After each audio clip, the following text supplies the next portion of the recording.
우리가 신앙생활을 하면서 가장 애매하게 느낄 수 있는 부분 중에 하나가 성령에 관한 것이 아닌가 하는 생각을 해봅니다. 이 말은 성령님이 애매하다는 것이 아니라 성도들의 영적 체험의 개인적 차이에 따라서 성령님을 이해하고 인식하는 편차가 클 것이다 라는 이야기입니다. 신앙생활을 시작한 지 얼마 안 되시는 분이나 또 성령에 대해서 공부하지 못하신 분들은 성령에 대한 이야기를 해도 명확하게 이해하기가 어렵습니다. 사도행전 19장에 보면 바울이 3차 전도 여행을 시작하면서 에베소에 간 적이 있습니다. 거기서 어떤 제자들을 만나서 사도 바울이 묻습니다. 너희가 믿을 때에 성령을 받았느냐? 근데 그들의 대답이 놀랍게도 아니라 우리는 성령이 계심도 듣지 못하였노라 라는 대답이었습니다. 분명히 하나님을 믿는 제자들이었음에도 불구하고 성령님을 우리는 들어본 적도 없다, 금시초문이다, 이렇게 이야기하는 사람들이 있었다는 거예요.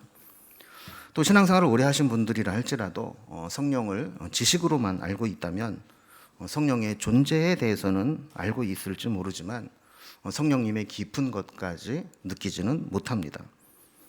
반면 성령님의 인도하심에 아주 민감하고 또 성령님의 세미한 음성에도 반응할 수 있고 성령님과 깊은 교제를 나누면서 매일매일 성령님과 함께 살아가는 사람도 있습니다.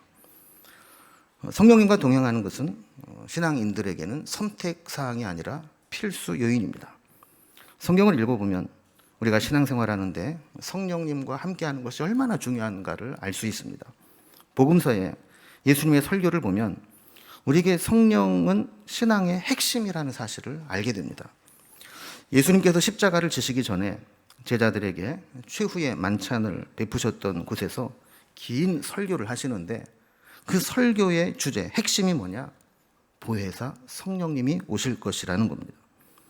부활하신 예수님 곧 하나님 아버지께로 올라가실 것인데 그러면 예수님이 없는 그 빈자리에 성령님이 오셔서 제자들을 도우시고 돌보시고 함께 하실 것이다. 이것이 바로 예수님의 설교의 핵심이라는 거죠.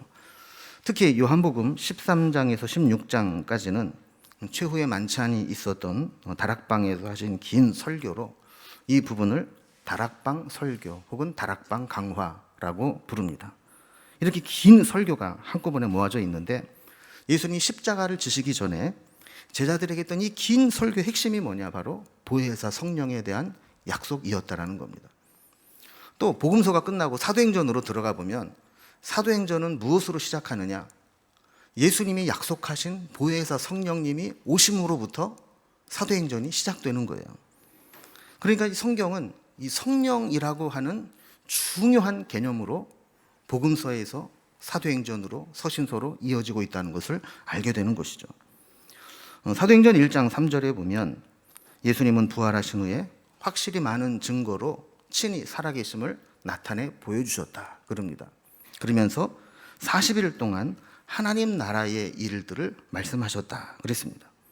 그리고 4절 말씀을 보면 예수님이 승천하시면서 예루살렘을 떠나지 말고 내게서 들은 바 아버지께서 약속하신 것을 기다리라 하는 명령을 내립니다. 그리고 5절에 보면 아버지께서 약속하신 것이 무엇인가를 이렇게 설명합니다. 너희는 몇 날이 못 되어 성령으로 세례를 받으리라 하셨느니라. 그러니까 사도행전은 약속하신 보혜사 성령님을 받는 것으로부터 시작된다라는 거예요. 그리고 그들이 마가의 다락방에 모여 성령을 기다리며 기도에 힘쓰던 중에 사도행전 2장에 오면 오순절날 성령이 급하고 강한 바람 같은 소리와 또 불의 혀가 갈라지는 것처럼 보이는 시각적 현상을 동반하면서 거기 모인 사람들의 각 사람 머리 위에 성령이 임하는 것을 보게 됩니다. 여기에서부터 교회가 시작됩니다. 이렇게 성령은 개인적으로도 하나님과 동행하며 살아가게 되는 신앙의 가장 중요한 핵심이 되면서도 또 교회가 새롭게 성령으로부터 세워지고 전파되는 그런 기독교의 핵심이 성령입니다. 그러니까 초실절이라고 하는 절기가 있습니다. 이 초실절은 6월절 만찬 이후에 첫 번째 맞이하는 안식일 다음 날 시작됩니다. 절기적으로 농사를 지으면서 유대 지역은 보리를 처음 추수하게 되는데 이렇게 첫 번째 안식일 다음 날부터 약 50일 동안 여러 곡식들을 이제 추수를 하게 되는 거죠.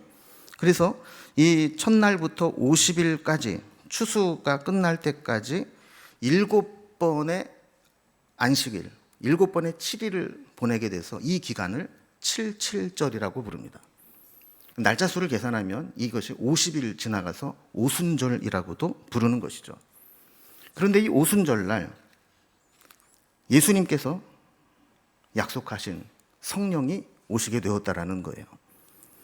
그래서 안식 후 첫날 예수님께서 부활하셨죠. 그리고 십자가에 달리시기 전에 최후의 만찬이 유월절 만찬이었습니다.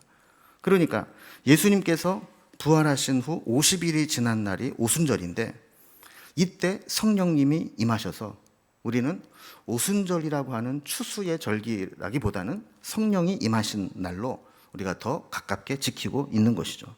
그래서 참고로 우리가 성령 강림 주일이 되었다라고 하는 것은 우리가 부활주일을 지킨 지 며칠 지났다는 거예요? 50일이 지났다. 이렇게 보시면 됩니다. 자, 예수님의 부활 후 처음 맞이한 오순절은 예수님이 약속하신 보혜사 성령님이 임해서 신앙 공동체로서의 교회가 새롭게 출발한 날입니다. 그래서 성령 강림 주일의 의미는 교회의 생일이면서 땅끝까지 이르러 예수님의 증인이 되는 선교의 시작점이고 기독교가 탄생하게 되는 역사적 출발이라는 중요한 의미를 가지고 있습니다. 자, 그리고 이 성령님이 우리에게 오셨을 때 그럼 개인적으로 우리에게는 어떤 일들이 일어나는가 하는 것을 오늘 중심으로 살펴보도록 하겠습니다. 그리고 오늘 본문을 이렇게 보신 분들은 아마 중간중간 우리가 익숙하게 잘 아는 구절들이 많이 나오니까 반가운 분들이 있을 거예요. 우리 여러 가지 관점으로 볼 수 있는데 오늘 본문은 특별히 탄식과 도우심이라는 개념으로 오늘 말씀을 한번 접근을 해 보려고 합니다. 먼저 오늘 본문에 보면 탄식이라는 단어가 반복해서 등장을 합니다. 그리고 세 부류의 탄식하는 주체들이 소개되고 있습니다. 먼저 22절을 보면 피조물이 다 이제까지 함께 탄식하며 함께 고통을 겪고 있는 것을 우리가 아느니라. 그래서 하나님 만드신 모든 피조물들이 탄식하고 있다는 거예요. 그리고 하나님이 천지를 만드시고 하루하루 지내실 때마다 마지막 부분에 뭐라고 하셨죠? 하나님이 보시기에 좋았더라. 그런데 어느 순간부터 이 하나님 보시기에 좋았던 피조물들이 함께 탄식하고 함께 고통당하는 것으로 바뀌어버리고 말았다는 겁니다. 자, 두 번째 탄식하는 주체는 23절에 나옵니다. 우리까지도 속으로 탄식하여 양자될 것 곧 우리 몸의 속량을 기다리느니라 그랬습니다. 우리 인간이 겉으로는 안 그런 것처럼 그래도 속으로 다 탄식하고 있다는 거예요. 다 힘들고 고통 가운데 탄식하고 지금 이 상태로는 살 수 없고 하나님의 양자가 되어서 우리 몸의 구원의 완성이 이르기를 기다리고 있다고 말씀하는 겁니다. 자, 세 번째 탄식하는 주체는 26절입니다. 오직 성령이 말할 수 없는 탄식으로 우리를 위하여 친히 간구하시느니라 그랬습니다. 이 성령님의 탄식은 피조물이나 우리 인간의 탄식과는 좀 다른 개념입니다. 어쨌든 이렇게 모든 피조물, 우리 성령님 이 세 주체가 탄식하고 있다라고 하는 것으로 오늘 본문이 시작됩니다. 자, 그러면 탄식하는 세 가지 주체에 대해서 한번 생각을 해보겠습니다. 그들은 왜 탄식하게 되었는가? 첫 번째, 피조물의 탄식입니다. 인간의 타락으로 죄와 고통이 세상에 들어왔고 땅은 저주를 받게 되었습니다. 22절에서는 피조물들이 다 이제까지 함께 탄식하며 함께 고통을 겪고 있는 것이라고 했습니다. 자, 함께라는 말을 두 번이나 사용하면서 모든 피조물들이 다 힘들어하고 있다는 거예요. 몸살을 앓고 있다는 거예요. 인간의 타락 이후에 일어난 현상 중에 가장 극심한 것 중에 하나가 자연 질서의 파괴입니다. 창세기 3장 17절 말씀을 보면 범죄한 이후에 땅은 너로 말미암아 저주를 받고 너는 평생 수고하여야 그 소산을 먹으리라 그랬습니다. 이 말씀은 범죄한 이후에 자연이 오염되고 훼손됐다라는 것이라고 볼 수도 있지만 죄가 들어온 인간은 탐욕을 제어하지 못해서 그 탐욕은 무분별한 난개발과 자연훼손, 전쟁과 같은 탐욕스러운 일들로 생태계가 파괴되고 환경 문제와 기후 문제를 일으켜서 이 모든 땅들이 저주를 받은 것처럼 되었다라고 볼 수도 있습니다. 자, 이러한 모습을 오늘 본문 20절에 보면 피조물이 허무는데 굴복하는 것이다 라고 표현을 했고, 21절에서는 피조물도 썩어짐에 종노릇한 데서 이렇게 이야기를 합니다. 피조물이 더 이상 견딜 수 없고 허무함에 굴복했다. 그리고 피조물의 썩어짐에 종노릇했다. 다 파괴되어져 가고 썩어져 가고 죽어져 가고 있다라는 겁니다. 여러분, 요즘에 기후 문제나 환경 문제가 얼마나 심각합니까? 몇 년 전부터 지금보다 지구의 평균 온도가, 기온이 1.5도 올라가게 되면 많은 해변 도시들이 물에 잠기게 되고 있던 섬들이 물에 잠겨서 사라질 것이라고 경고하고 있습니다. 그래서 그 1.5도씨를 올라가지 않도록 하기 위해서 부단히 애를 쓰고 있는데, 지금 예고된 시간보다 훨씬 더 빠르게 온도가 올라가고 있습니다. 이로 인해서 우리가 살고 있는 지구는 이상기후와 물 부족 현상, 그리고 도처에서 일어나는 산불, 과다한 탄소 배출로 온실가스 효과, 해수면 상승과 같은 생존과 밀접한 심각한 문제들이 지금 우리 주변에 일어나고 있습니다. 인간의 욕심은 대량 생산, 대량 소비, 대량 쓰레기라고 하는 악순환을 만들어냈습니다. 팜유를 얻기 위해서 거대한 밀림들을 다 불태워버리고 팜나무를 심었습니다. 또 코로나 때 극심해졌지만 편리함을 위해서 일회용품을 무분별하게 사용합니다. 결국 코로나 같은 것이 왜 생겨났느냐 했을 때, 인간이 자연과의 경계를 지키지 못하고 자연이 자연스럽게 있어야 될 곳에 지나치게 접근을 하고 깊숙이 들어갔을 때 변종 바이러스들이 생기게 되었다라고 보는 겁니다. 하나님이 우리 인간에게 관리를 맡기신 하나님의 피조물을 우리가 지키지 않았을 때 자연은 우리에게 그대로 보복하듯 피해를 입히고 있다는 것입니다. 지금도 세계 곳곳에서 얼마나 많은 곳이 자연재해로 피해를 입고 있습니까? 그래서 부메랑처럼 자연은 우리 인류에게 피해를 주고 있습니다. 어떤 이는 이 모습을 보면서 인류는 자연 앞에 강도 만난 사람이면서 동시에 강도다 그랬습니다. 이게 무슨 뜻입니까? 자연에게 인류는 피해자이면서 동시에 가해자라는 겁니다. 그래서 탄식하며 고통을 겪고 있는 피조물이 회복되는 것은 우리 인간이 성령의 은혜로 회복되는 것으로부터 시작되는 겁니다. 오늘 말씀 19절에 보면 피조물이 고대하는 바는 하나님의 아들들이 나타나는 것이니 그랬습니다. 그러니까 탐욕이 제어되고 하나님이 창조하신 피조물을 회복시키려는 의지를 가진 하나님의 아들들, 믿음의 사람들이 나타나게 될 때 자연은 회복될 수 있는 가능성이 생긴다는 거예요. 그래서 사실 환경 운동은 우리 믿는 자들이 앞장서서 해야 됩니다. 6월 중에 총회에서는 환경주의를 맞아서 이 환경을 되살리려고 하는 그런 의식을 우리 믿는 사람들이 가져야 된다는 것을 강조하고 있는 것이죠. 왜 믿는 사람들이 환경을 지켜야 됩니까?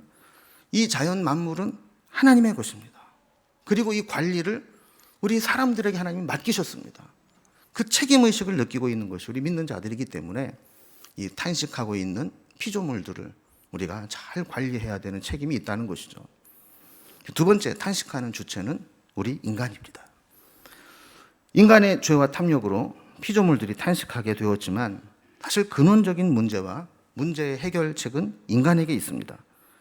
인간이 하나님의 은혜를 경험하면 탐욕이 제어됩니다. 탐욕이 제어되고 죄의 문제를 해결하게 되면 자연스럽게 자연의 문제도 해결되게 된다는 거죠. 그러니까 결국 문제는 인간입니다. 23절에 보면 그뿐 아니라 또한 우리 곧 성령의 처음 익은 열매를 받은 우리까지도 속으로 탄식하여 양자될 것, 곧 우리 몸의 속량을 기다리느니라 그랬습니다. 여기 보면 성도의 성령의 첫 번째 사역의 열매, 성령의 처음 익은 열매를 우리가 받았다 그래요. 처음 열매를 받았다는 얘기는 그 다음 열매도 계속 우리에게 주어진다는 것이죠. 첫 번째 받은 열매는 구원의 열매입니다. 그런데 구원은 받았지만 우리 몸은 탄식하고 있다는 거예요. 우리 몸은 새로운 구원을 기다리고 있다는 거예요. 죄의 결과가 우리가 죽을 몸이 되었고 병들 몸이 되었고 온갖 고난을 겪고 살아가야 되는 몸이 되었기 때문에 성령의 처음 익은 열매를 받았지만 양자의 영을 받아 하나님의 자녀가 되어서 우리 몸이 완전한 구원의 완성을 이루기까지는 우리도 탄식하고 있다라는 겁니다. 인류의 문제는 그런 면에서 자연이나 기후나 환경의 문제가 아니라 인간의 문제입니다. 인간이 다 탄식하며 살아가고 있습니다. 여러분, 사람들이 모이면 마음이 맞는 사람들끼리 모여서 하고 싶은 얘기가 뭡니까?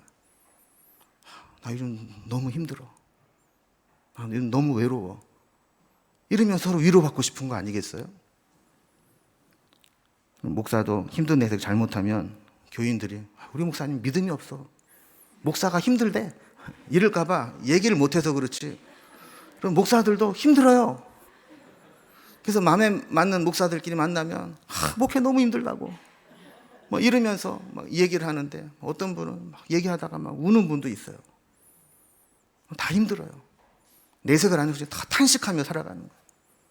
그래도 우리는 하나님의 종이라는 그 신분으로 하나님의 종은 책임지시겠지 이러고 사는데 믿음 없는 사람들은 어떻게 살아가는 겁니까? 이 힘들고 속에서도 막 탄식이 나오는데 어떻게 견디면서 살아갑니까? 성도들은 그래도 같이 믿음으로 기도하고 위로하고 들어주고 격려하며 살아가지만 믿음 없는 사람들은 어떻게 살아가는 거예요?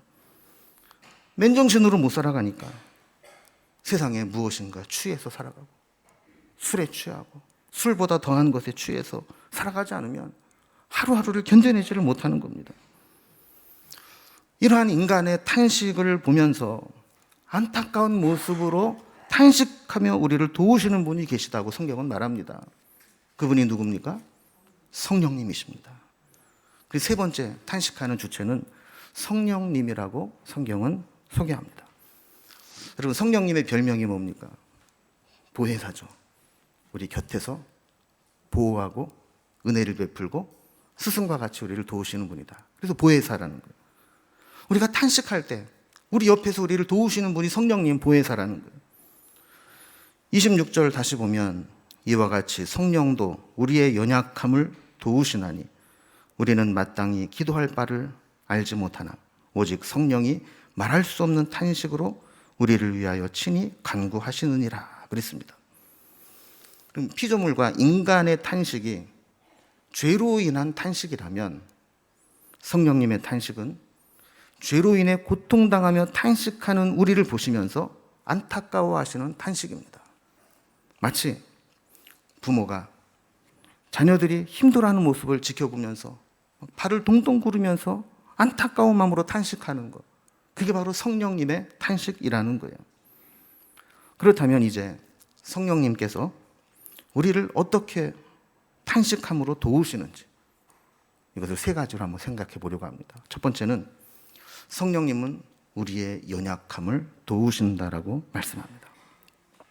물론 우리는 현재의 고난과는 비교할 수 없는 장차 나타날 엄청난 영광을 보장받은 사람입니다.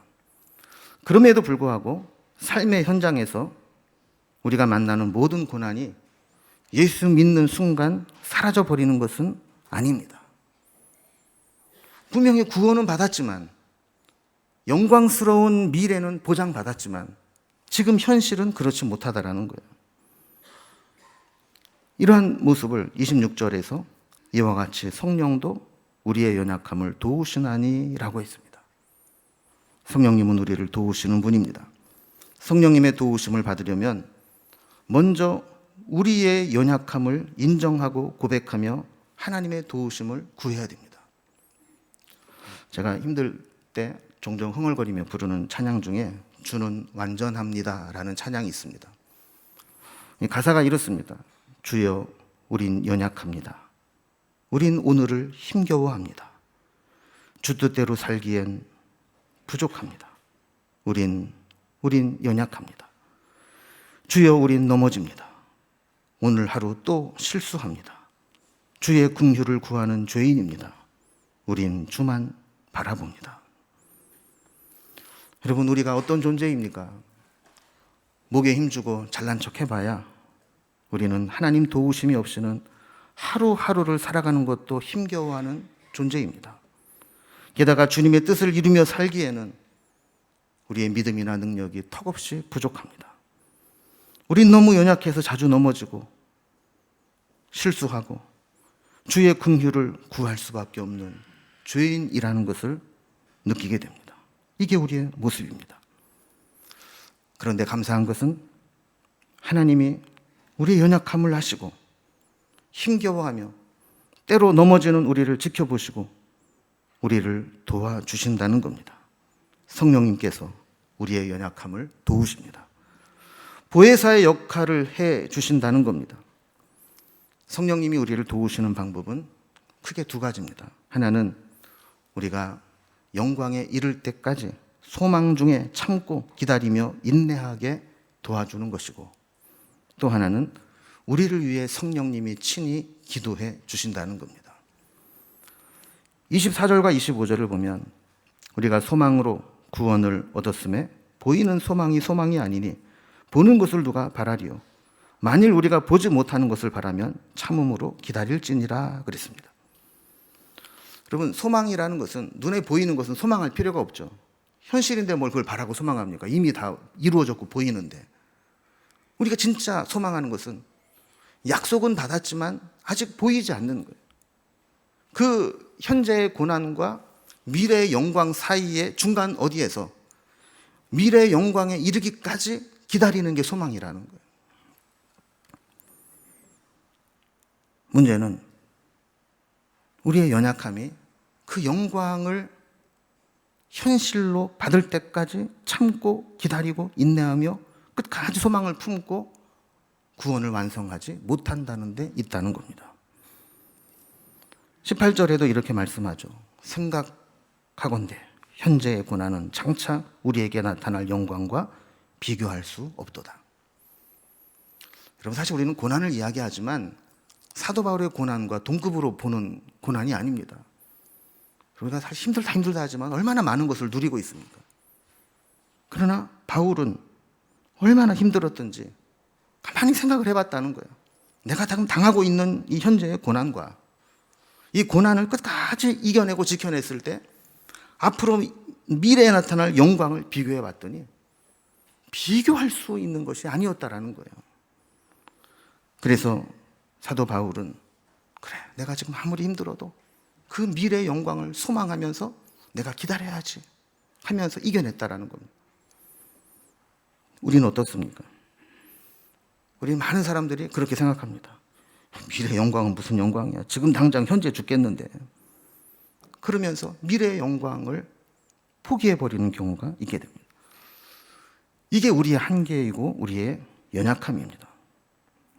여러분, 우리에게 진짜 고난은 지금 현실 속에서 만나는 고통이 아니라 장차 얻을 영광을 소망 중에 참고 기다리지 못하는 것, 그것이 진짜 우리의 고난입니다. 지금 현재의 고난 때문에 미래의 영광을 포기하는 것이 진짜 고난입니다. 믿음으로 참고 기다리고 소망 중에 기다리면 영광이 온다는 것을 알면서도 현실에 매몰되어서 중간에 포기하는 것, 그래서 세상의 노예가 되고 죄의 노예가 되고 욕망의 노예가 되어 살아가는 것, 그것이 진짜 고난입니다. 그런데 우리가 성령님을 바라보고 성령님께 우리 연약함을 고백하고 성령님의 도우심을 구하게 되면 성령님은 우리 가운데 오셔서 우리가 믿고 기다리고 참고 인내하며 소망을 이룰 수 있도록 도와주신다고 말씀합니다. 오늘도 예배 자리에 나왔지만 마음 한켠에는 탄식하며 고통스러운 문제들을 가지고 있는 분들이 있을지도 모르겠습니다. 여러분, 절대로 혼자 힘들어하지 마시고 성령께서 우리의 연약함을 도우심을 믿으시고 성령님께 우리의 연약함을 고백하며 성령님의 도우심을 받으실 수 있기를 주님의 이름으로 기원합니다. 두 번째로 성령님의 도우심은 우리를 위해서 탄식함으로 친히 간구해 주시는 것으로 나타납니다. 우리의 연약함 중에 또 하나는 고난 앞에 기도조차 할 수 없을 때가 있다라는 겁니다. 26절 다시 보면 이와 같이 성령도 우리의 연약함을 도우시나니 우리는 마땅히 기도할 바를 알지 못하나 오직 성령이 말할 수 없는 탄식으로 우리를 위하여 친히 간구하시느니라 라고 했습니다. 우리는 기도해야 될 때인데도 불구하고 지금이 기도해야 될 때구나라는 것을 인식하지 못할 때가 많습니다. 사람이 너무 힘들면 기도도 안 나오고 그냥 탄식 속에 갇혀서 살아갈 때가 있다라는 것이죠. 어쩌다가 정신을 겨우 차리고 기도라도 해야 돼 살겠다 그러는데 어디부터 기도해야 될지, 무엇을 기도해야 될지, 어떻게 기도해야 될지 막막해서 한숨만 쉴 때가 있습니다. 이때 성령님이 우리를 도와주신다고 말씀합니다. 우리가 기도하는 자리에 서기까지 성령님께서 친히 우리를 위해서 간구해 주십니다. 여러분, 목사가 여러분을 위해서 매일 기도하고 있습니다. 이렇게 해도 힘이 되지 않습니까? 그런데 성령께서 우리를 위해 친히, 그것도 탄식함으로, 안타까운 마음으로 우리를 위해 기도하고 계신다면 얼마나 대단한 것입니까? 예수님 역시 우리를 위해 하나님 보좌 우편에서 친히 중보하고 계신다고 말씀합니다. 또한 27절에 보면 마음을 살피시는 이가 성령의 생각을 아시나니 이는 성령이 하나님의 뜻대로 성도를 위하여 간구하심이니라 그랬습니다. 성령님은 우리의 마음을 살피시는 분입니다. 우리가 어디가 아픈지, 얼마나 힘든지, 무엇이 문제인지 살피시는 분입니다. 그리고 기도하실 때 하나님의 뜻대로 우리를 위해서 간구해 주시는 분입니다. 우리가 구하여도 얻지 못함은 정욕을 위하여 잘못 구하기 때문이라고 했는데 성령님은 하나님의 뜻이 무엇인지 하나님의 뜻대로 우리를 위해서 간구하시는 분이다 그랬습니다. 하나님이 안 들어주실래야 안 들어주실 수 없도록 하나님의 뜻대로 간구해 주시는 분이 성령님이라는 겁니다. 여러분, 힘들 때 절대로 나는 혼자야 생각하지 마시기 바랍니다. 성령께서 그 순간에도 말할 수 없는 탄식으로 우리를 위해서 친히 간구하고 계십니다. 예수님께서 친히 우리를 위해 중보하고 계십니다. 아무도 내 주변에 믿는 사람이 없고 나 혼자야 라고 생각할 때도 성령님은, 예수님은 우리를 위해서 기도하고 계십니다. 그 어떤 사람의 중보 기도보다도 성령님의 기도가 더 크고 강력합니다. 마지막 세 번째로 성령님의 도우심은 우리의 모든 것을 합력하여 선으로 바꾸어 주시는 것으로 나타납니다. 우리 하나님은 역전의 명수이십니다. 우리의 모든 것을 합력하여 선으로 만들어 주시는 분입니다. 지금 상황은 도저히 선을 이룰 수 없는 상황과 환경이라도 성령님의 손길이 지나가고 나면 합력하여 선을 이루어 주십니다. 마치 어린아이가 실수로 도화지 위에 선을 잘못 그어 놓아도 유능한 화가가 그 잘못 그어진 선을 터치하면서 놀라운 작품으로 만들어버리고 그 선을 그 작품의 포인트로 만들 수 있는 것과 같은 것입니다. 28절 우리가 잘 아는 말씀입니다. 우리가 알거니와 하나님을 사랑하는 자 곧 그의 뜻대로 부르심을 입은 자들에게는 모든 것이 합력하여 선을 이루느니라. 우리가 알거니와 이게 무슨 뜻이에요? 우리가 깜빡깜빡하고 잊어서 그렇지 가만히 생각해 보면 우리가 다 이렇게 고백할 수밖에 없지 않느냐라는 거예요. 여러분, 우리 그렇지 않습니까? 지나온 세월들을 돌아보면 하나님은 합력하여 선을 이루시는 분이에요. 망했다, 망쳤다, 소망이 없다 싶은 그 상황에서도 하나님이 지나가고 계시면 합력하여 선을 이루어 주시는 분이라는, 일이 우리 마음대로 풀리지 않을 때, 일이 우리가 예상하지 못한 방향으로 얽혀져 갈 때, 도저히 선한 결과를 예측할 수 없을 때, 우리의 입에서는 탄식밖에 나올 것이 없을 때 성령님이 도우시면 모든 것을 합력하여 선으로 바꾸시는 분입니다. 성령님은 우리의 탄식을 찬송으로 바꾸어 주십니다. 우리의 구원이 완성되고 하나님 나라에 도착할 때까지 우리를 도우시고 우리를 만져주시는 분이 성령님이십니다. 오늘 성령 강림 주일을 맞아서 이 성령님을 더 가까이 모시고 살아갈 수 있기를 바랍니다. 우리를 도우시는 성령님 잊지 마시고 늘 그 성령님 의지하면서 성령님이 우리를 위해서 기도하고 계시고 우리의 연약함을 도우시고 합력하여 선을 이루실 수 있는 분이라는 것을 기억하면서 성령님의 은혜 가운데 우리 구원이 완성될 때까지 소망을 잃지 않고 살아갈 수 있는 우리 공동체가 되기를 주님의 이름으로 기원합니다. 기도하겠습니다.